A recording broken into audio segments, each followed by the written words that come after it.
Shalom bien-aimés dans le Seigneur. Moi, c'est l'apôtre Rodriguez et ce matin, je vais partager un petit message avec vous, si vous me le permettez. Et notre message sera tiré du livre de Samuel, donc de 1 Samuel 8, à partir du verset 1 jusqu'au 9, puis du 19 au 20. Et donc, je lis la parole de Dieu. 1 Samuel chapitre 8, verset 1. Samuel, devenu vieux, confia à ses fils l'administration de la justice en Israël. L'aîné s'appelait Joël et le cadet Abia. Il s'établit à Beersheba pour y rendre la justice. Mais il ne suivit pas les traces de leur père. Comme ils étaient corrompus par l'amour de l'argent, ils acceptaient des pots de vin et faussaient le droit. C'est pourquoi tous les responsables d'Israël se réunissent auprès de Samuel à Rama. Ils lui déclaraient plutôt: te voilà devenu âgé, et tes fils ne suivent pas tes traces. Maintenant, établis sur nous un roi, pour qu'il nous dirige. Et comme cela se fait chez tous les autres peuples. Donc la demande c'était: maintenant, établis sur nous un roi, pour qu'il nous dirige, comme cela se fait chez tous les autres peuples. Verset 6. Cette demande d'établir sur eux un roi pour les diriger déplut à Samuel, et il pria l'Éternel.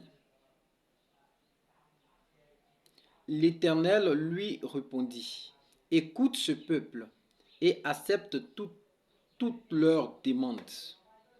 En effet, ce n'est pas toi qu'ils rejettent, c'est moi. Ils ne veulent plus que je règne sur eux. Ils agissent à ton égard comme ils n'ont cessé d'agir envers moi depuis le jour où je leur ai fait sortir d'Égypte jusqu'aujourd'hui. Ils m'ont abandonné pour rendre un culte à d'autres dieux. Et maintenant, fais donc ce qu'ils te demandent, mais avertis-les bien, en leur faisant connaître les droits du roi qui régnera sur eux. Amen. Donc, comme je disais, voici une situation qui va être l'objet de notre réflexion. Ici, il est question des chrétiens, donc d'Israël, des chrétiens, d'un peuple chrétien, et qui, dans son évolution avec Dieu, parce que il faut rappeler que Israël était en Égypte et Dieu a ramené Israël sur la terre de Canaan comme il l'avait promis à Moïse.